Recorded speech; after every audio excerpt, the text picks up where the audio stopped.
Hello everyone, this is Pooja Sharma from Pooja Sharma classes. उम्मीद करती हूँ आप सब अच्छे होंगे। तो आज हम डिस्कस करेंगे आपके साथ हिंदी पेडागोजी को, जो आपके सीटेट के एग्ज़ाम के लिए बहुत ही महत्वपूर्ण प्रश्न है।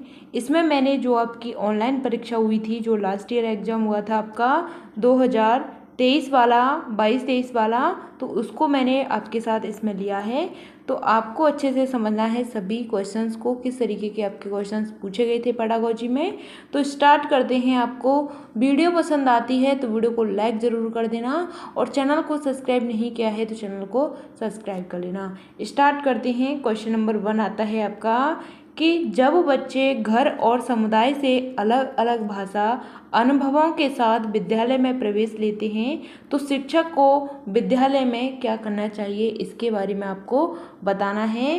कि जब बच्चे घर और समुदाय से अलग अलग भाषा अनुभवों के साथ विद्यालय में प्रवेश लेते हैं तो एक शिक्षक को विद्यालय में क्या करना चाहिए।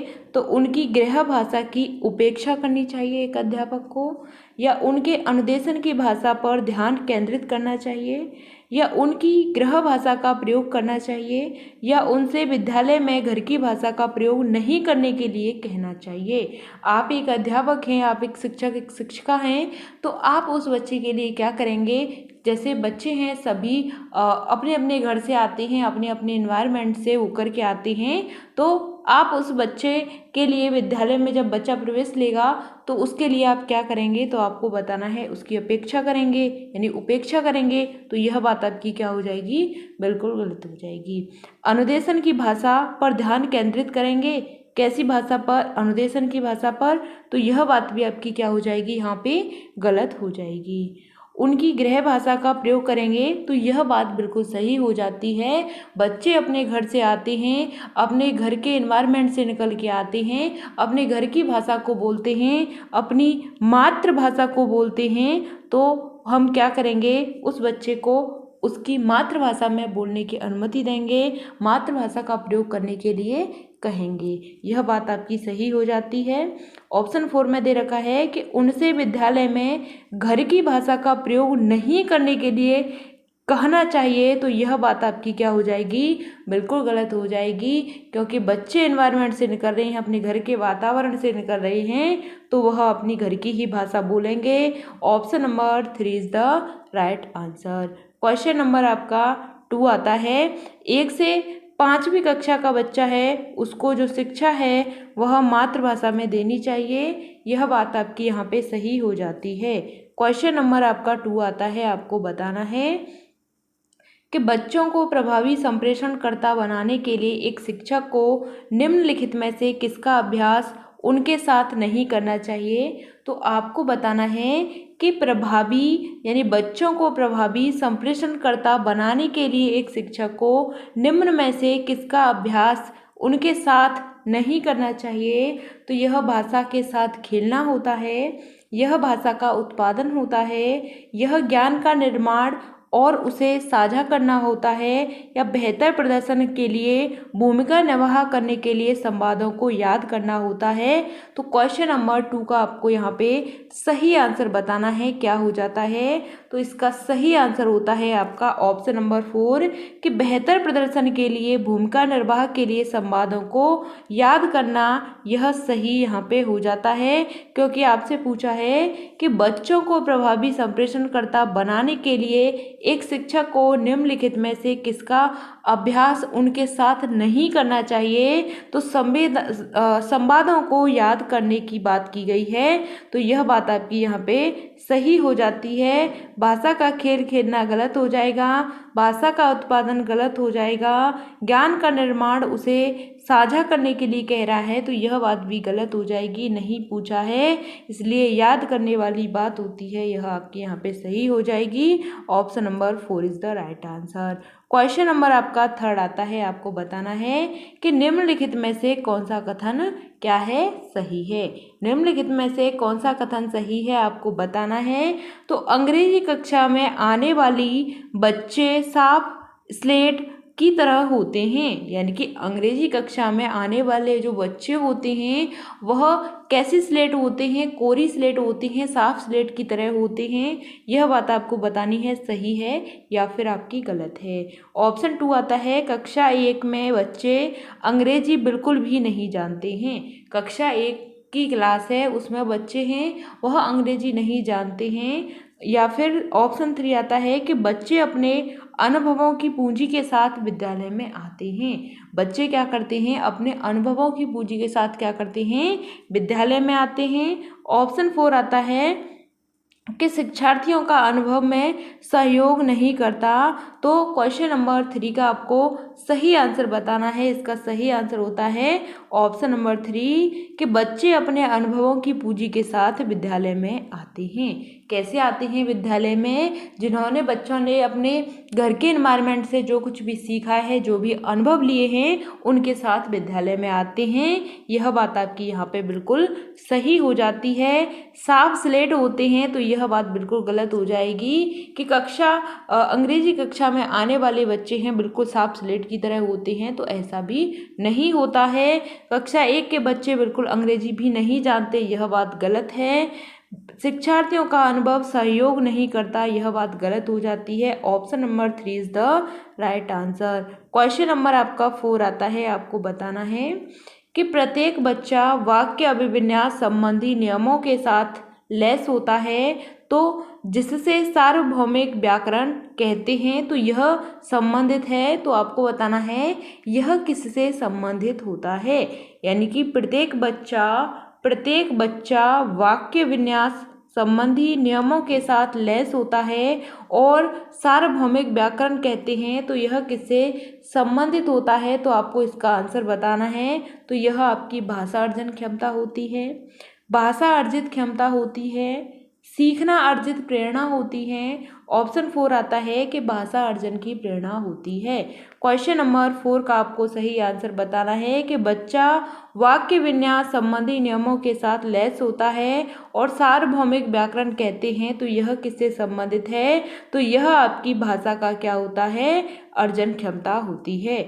भाषा की अर्जन क्षमता होती है। Option number 1 is the right answer. Question number आपका नेक्स्ट आता है, आपको बताना है इसका सही आंसर कि नए शब्द पढ़ने के लिए अक्षरों को उनकी ध्वनि से संयोजित करना कहलाता है। नए शब्द पढ़ने के लिए अक्षरों को उनकी ध्वनि से संयोजित करना क्या कहलाता है। तो यह आपका शब्द संरचना कहलाती है, यह आपकी शब्द पहचान कहलाती है, यह आपकी स्वनिम जागरूकता कहलाती है, यह आपका पठन अवबोधन कहलाता है। तो आपको इसका आंसर बताना है कि नए शब्द पढ़ने के लिए अक्षरों को उनकी ध्वनि से संयोजित करना क्या कहलाता है। तो यह आपका स्वनिम जागरूकता कहलाता है। क्या कहलाता है, यह आपका स्वनिम जागरूकता कहलाता है। Option number 3 is the right answer. शब्द संरचना गलत हो जाएगा, शब्द की पहचान गलत होगा, पठन अवबोधन गलत होगा। इसका सही आंसर होता है आपका ऑप्शन नंबर 3। क्वेश्चन नंबर आपका नेक्स्ट आता है, आपको बताना है कि कौन सा उपागम शिक्षक को कक्ष में अन्य भाषाओं की सराहना करने और अवधारणाओं को समझने हेतु शिक्षार्थियों के लिए एक सेतु उपलब्ध कराता है तथा उनकी घर की भाषा एक विद्यालय की अनुदेशन की भाषा के बीच एक निकटीय सूत्र का विकास करता है। तो आपको इसका आंसर बताना है। यह आपका त्रिभाषा सूत्र कहलाता है, यह आपका बहुभाषिक उपागम कहलाता है, बहु क्षेत्रीय यानी बहुश्रेणी उपागम कहलाता है, या प्रत्यक्ष उपागम कहलाता है। तो क्वेश्चन नंबर 6 का आपको यहाँ पे सही आंसर बताना है, यह आपका क्या कहलाता है। इसका सही आंसर होता है कि उपागम शिक्षक को कक्ष में अन्य भाषाओं की सराहना करने के लिए अवधारणाओं को समझने हेतु शिक्षार्थियों के लिए एक सेतु उपलब्ध कराता है तथा उनकी घर की भाषा और विद्यालय के अनुदेशन की भाषा के बीच में निकटीय सूत्र का विकास करता है। तो यह आपकी बहुभाषिक भाषा उपागम होता है। क्या होता है, बहुभाषिक उपागम होता है। Option number 2 is the right answer. क्या कहलाता है, बहुभाषिक उपागम कहलाता है। यही आपका यहाँ पे क्या हो जाता है, सही आंसर हो जाता है। क्वेश्चन नंबर आपका 7 आता है, आपको बताना है इसका आंसर कि निम्नलिखित में से कौन सा कथन सही नहीं है। आपसे नहीं पूछा है, आपको इसका आंसर बताना है। तो बताना है कि बोलना सुनने के बाद दूसरा चरण है। जो बोलना है सुनने के बाद क्या होता है, दूसरा चरण होता है। या लेखन कौशल को बोलने के कौशल से पहले विकसित करना चाहिए, यानी जो लिखना कौशल होता है बोलने के कौशल से पहले विकसित करना चाहिए। या सुनने के अभ्यास के बाद बोलने का अभ्यास होना चाहिए। ऑप्शन 4 आता है कि भाषा कौशलों का अभ्यास एकीकृत रूप से होना चाहिए। तो इसमें नहीं पूछा है, आपको बताना है इसका सही आंसर क्या हो जाता है।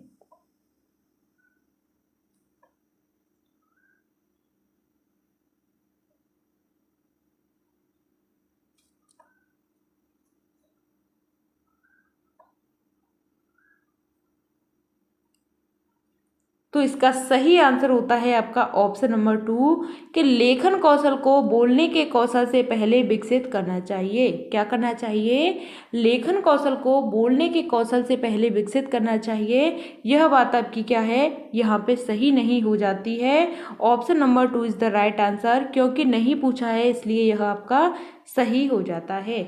जो आपका कौशल होते हैं हिंदी में, यह आपके कितने कौशल होते हैं, 4 कौशल होते हैं। सबसे पहला आता है आपका सो, दूसरा आता है बो, तीसरा आता है प और चौथा आता है आपका ली।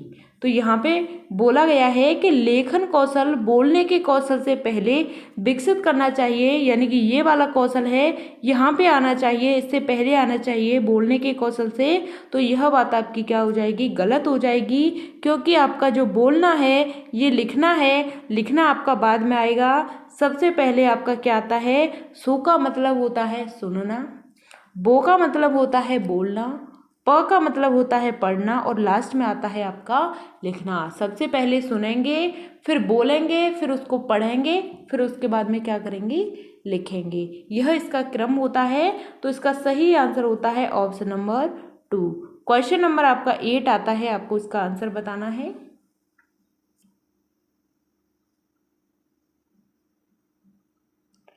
एक बच्चे के द्वारा उसके दोस्तों के साथ प्रयुक्त भाषा उसके शिक्षकों के साथ उपयुक्त भाषा से भिन्न होती है। इसी तरह से वह अपनी माँ के साथ भोजन आदि को अलग अलग तरीके से बोलता है। भोजन आदि के अलग तरीके से बोलता है, तो भोजन का कौन सा पक्ष अपनी भूमिका निभाता है। आपको बताना है कि वह आपका परिवेशीय पक्ष होता है, वह आपका मनोवैज्ञानिक पक्ष होता है, वह आपका अनौपचारिक पक्ष होता है, या उसका वह सामाजिक पक्ष होता है। तो एक बच्चे के द्वारा अपने दोस्तों के साथ प्रयुक्त भाषा उसके शिक्षकों के साथ प्रयुक्त भाषा से भिन्न होती है। इसी तरह से वह अपनी माँ के साथ भोजन आदि के अलग तरीके से बोलता है। भाषा का कौन सा पक्ष अपनी भूमिका निभाता है, तो यह आपका क्या हो जाएगा, यह आपका सामाजिक पक्ष हो जाएगा। क्या हो जाता है, यह आपका सामाजिक पक्ष हो जाता है। Option number 4 is the right answer. Question number आपका 9 आता है, आपको इसका आंसर बताना है कि एक शिक्षिका पहले अपने शिक्षार्थियों को काल के नियम स्पष्ट करती है। किसके नियम स्पष्ट कर रही है, काल के नियम स्पष्ट करती है। फिर उसके बाद उन्हें वर्तमान, भूतकाल, भविष्यकाल पर आधारित वाक्य बनाने के लिए कहती है। तो वे अनुगमन कर रही है, वे है लड़की, वह किस चीज़ का अनुगमन कर रही है, तो यह आपका निगमन उपागम का होता है, आगमन उपागम का होता है, या स्थिति परक उपागम होता है, या संरचनात्मक उपागम होता है। क्वेश्चन नंबर 9 का आपको आंसर बताना है, वह आपका कौन सा उपागम होता है कि एक शिक्षिका पहले अपने शिक्षार्थियों को काल के नियम स्पष्ट करती है, फिर उसके बाद उन्हें वर्तमान काल, भूतकाल, भविष्यकाल पर आधारित वाक्य बनाने के लिए कहती है। तो वह किस चीज़ का अनुगमन कर रही है, तो यह आपका क्या होगा, यह आपका निगमन उपागम होगा। क्या होगा, निगमन उपागम होगा, क्योंकि यहाँ पे सबसे पहले किसकी बात हो रही है, निगमन का मतलब होता है नियम से उदाहरण की तरफ का। कैसा होता है, नियम से उदाहरण की तरफ हम जाते हैं, वही आपका निगमन होता है। तो इसका सही आंसर होता है आपका ऑप्शन नंबर 1। क्वेश्चन नंबर 10 आता है कि भाषा समृद्ध परिवेश एक ऐसे परिवेश की ओर संकेत करता है अवसर उपलब्ध कराता है। बच्चों को क्या करता है, अवसर उपलब्ध कराता है। तो भाषा समृद्ध परिवेश एक ऐसे परिवेश की ओर संकेत करता है जो बच्चों को भाषा के अवसर उपलब्ध कराता है। तो वह देखने, ध्यान देने और भाषा का प्रयोग करने के लिए होता है। ऑप्शन 2 आता है कि भाषा हास्य से उबरने के लिए होता है। ऑप्शन 3 आता है कि उन वाक्यों का निर्माण करने के जो उन में से पहले कभी नहीं सुने। या फिर ऑप्शन 4 आता है कि कक्षा कक्ष से परे जाकर सीखने से होता है। तो इसका आपको आंसर बताना है। क्वेश्चन नंबर 10 का इसका सही आंसर होता है ऑप्शन नंबर 1 कि देखने, ध्यान देने और भाषा का प्रयोग करने से होता है। यानी कि संकेत का मतलब होता है देखना, ध्यान देना और भाषा का क्या करना, प्रयोग करना। भाषा हास्य से उबरने के लिए गलत हो जाएगा। यह भी आपका नहीं सुने गलत हो जाएगा। परे जाकर सीखने से बिल्कुल गलत हो जाएगा। इसका सही आंसर होता है कि भाषा समृद्ध परिवेश एक ऐसे परिवेश की ओर संकेत करता है जो बच्चों को अवसर उपलब्ध कराता है। तो देखने, ध्यान देने और भाषा का प्रयोग करने के अवसर उपलब्ध कराता है। क्वेश्चन नंबर आपका 11 आता है। आपको बताना है कि निम्नलिखित में से कौन सा कथन सत्य नहीं है। कौन सा कथन है वह सत्य नहीं है, आपको इसका आंसर बताना है कि आकलन बच्चे की खूबियों, आवश्यकताओं, रुचियों और प्राथमिकताओं की पहचान करने के लिए मदद करता है। ऑप्शन 2 आता है कि आकलन बच्चे के निष्पादन की संभावनाओं को बढ़ाता है और मध्यवर्तन के माध्यम से आधारभूत सहयोग प्रदान करता है। ऑप्शन 3 आता है कि आकलन शिक्षार्थियों के निष्पादन का कक्षा में परस्पर एक दूसरे के साथ तुलना करने में मदद करता है। ऑप्शन 4 आता है कि आकलन सीखने संबंधी रिक्तियों और सीखने संबंधी कठिनाइयों की शुरुआती पहचान करने में मदद करता है। तो आपको बताना है कि कौन सा कथन सत्य नहीं है। तो इसका सही आंसर होता है आपका ऑप्शन नंबर 3। यह आपका आकलन होता है शिक्षार्थियों के निष्पादन का कक्षा में परस्पर एक दूसरे के साथ तुलना करने में मदद करता है। तुलना करने की बात आ गई, आपका नेगेटिव हो जाएगा। सत्य नहीं पूछा है, इसलिए आपका सही आंसर होता है ऑप्शन नंबर 3। क्वेश्चन नंबर आपका नेक्स्ट आता है। आपको बताना है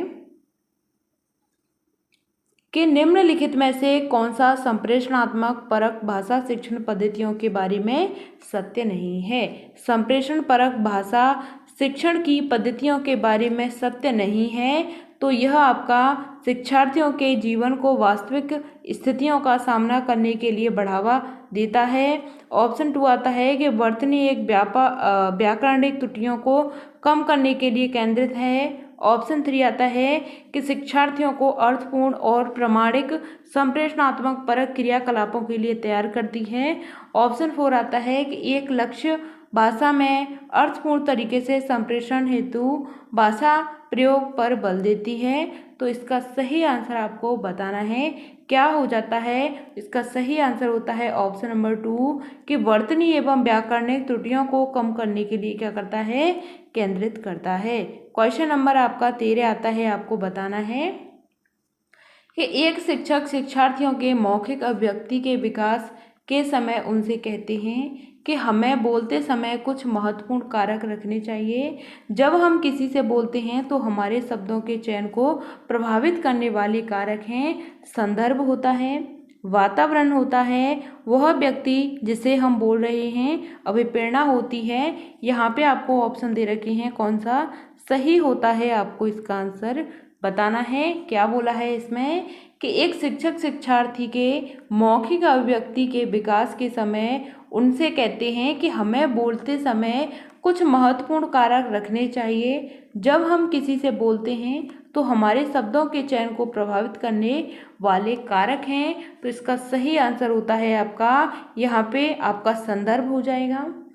आपका वातावरण नहीं होता है, आपका एक व्यक्ति जिसे हम बोल रहे हैं, और आपका क्या होगा, मोटिवेशन होगा। यानी कि आपका फर्स्ट और सेकंड और आपका 4 वाला यह सही हो जाएगा। इसका सही आंसर होता है आपका ऑप्शन नंबर 2। क्या हो जाएगा? क्वेश्चन नंबर 13 का आंसर होता है ऑप्शन नंबर 2। क्वेश्चन नंबर 14 आता है, आपको बताना है कि उपचारात्मक शिक्षण उन शिक्षार्थियों के लिए है जो, आपको बताना है कि जो उपचारात्मक शिक्षण होता है कौन से शिक्षार्थियों के लिए उपलब्ध होता है। तो जो प्रकरण को नहीं समझ सकते अथवा समस्या का सामना करते हैं। ऑप्शन 2 आता है कि कक्षा में शामिल होने के लिए अनियमित है। ऑप्शन 3 आता है कि सीखने संबंधी अक्षमता है या लक्ष्य भाषा में निपुण है। तो आपको इसका आंसर बताना है कि वह किस चीज़ में क्या है, यानी कि जो उपचारात्मक शिक्षण होता है इसके लिए शिक्षार्थी के लिए क्या है। तो आपको इसका आंसर बताना है। तो यह इसका सही आंसर होता है ऑप्शन नंबर 1 कि प्रकरण को नहीं समझ सकते अथवा समस्या का सामना करते हैं। उपचारात्मक शिक्षण उन शिक्षार्थियों के लिए होता है जिसमें हम प्रकरण को तो नहीं समझ सकते हैं अथवा समस्या का सामना कर सकते हैं। यही आपका सही आंसर होगा। कक्षा में शामिल होने के लिए अनियमित की बात की गई है तो यह बात गलत हो जाएगी। अक्षमता की बात करते हैं तो गलत हो जाएगा। लक्ष्य भाषा में निपुण है, यह बात भी गलत हो जाएगी। इसका सही आंसर होता है आपका ऑप्शन नंबर 1। क्वेश्चन नंबर 15 आता है, आपको सभी क्वेश्चन समझ में आ रहे होंगे। अगर आपकी कक्षा में एक शिक्षार्थी दृष्टिबाधित दिव्यांग है तो भाषा शिक्षक के रूप में आप क्या करेंगे? आपको बताना है एक बच्चा दृष्टिबाधित है और क्या है, दिव्यांग है। तो दृष्टिबाधित दिव्यांग है तो आप उस बच्चे के लिए क्या करेंगे? आप शिक्षक हैं या आप शिक्षिका हैं तो बच्चे का काम करने में सहायता प्रदान करेंगे। यहाँ पे थोड़ा सा मिसप्रिंट हो गया है। आपको बताना है कि बच्चे काम करते समय यानी कि सहयोग की बात की गई है, उसे सहयोग प्रदान करेंगे। ऑप्शन 3 आता है कि पाठ्य विषय वस्तु को सुनने और पढ़ने के लिए ब्रेल किताबों और श्रव्य सहायता उपलब्ध कराएंगे। ऑप्शन 3 आता है कि उसकी मदद करने के लिए समवयस्क समूहों को अधिकतम अवसर देंगे। ऑप्शन 4 आता है कि उसके काम को पूरा करने के लिए उसके माता पिता की जिम्मेदारी निर्धारित की जाएगी। तो आपको इसका आंसर बताना है कि अगर आपकी कक्षा में एक शिक्षार्थी दृष्टिबाधित दिव्यांग है तो भाषा शिक्षक के रूप में आप क्या करेंगे? तो भाषा शिक्षक के रूप में पाठ्य विषय वस्तु को सुनने पढ़ने के लिए ब्रेल किताब और श्रव्य सहायता उपलब्ध कराएंगे। यह बात आपकी क्या हो जाएगी? यहाँ पे सही हो जाएगी। आप यही करेंगे कि उस बच्चे को ब्रेल किताबें ला कर देंगे और श्रव्य सहायता उसके लिए क्या करेंगे? उपलब्ध कराएंगे। Option number 2 is the right answer. जो आपकी ब्रेल लिपि होती है यह आपकी 6 बिंदुओं पर आधारित होती है। इसका सही आंसर होता है आपका ऑप्शन नंबर 2। यहाँ तक हमने पेडागोजी के सभी 15 क्वेश्चंस किए हैं। आपको सभी क्वेश्चन समझ में आए होंगे। यह मैंने आपके जो प्रश्न लिए हैं 2022 और 23 लास्ट ईयर एग्जाम हुआ था उसके प्रीवियस ईयर पेपर हैं। बहुत ही महत्वपूर्ण मैंने क्वेश्चंस इसमें लिए हैं। तो आपको सभी क्वेश्चन समझ में आए होंगे। तो मिलते हैं फिर आपको आगे की नेक्स्ट वीडियो में। तब तक के लिए थैंक्स फॉर वॉचिंग। जय हिंद, वंदे मातरम। अगर आपका कोई भी डाउट होता है तो कमेंट के माध्यम से हमसे पूछ लिया करो, हम आपको आपका आंसर ज़रूर करते हैं। तो थैंक्स फॉर वॉचिंग। जय हिंद, वंदे मातरम। मिलते हैं आपको आगे की नेक्स्ट वीडियो में।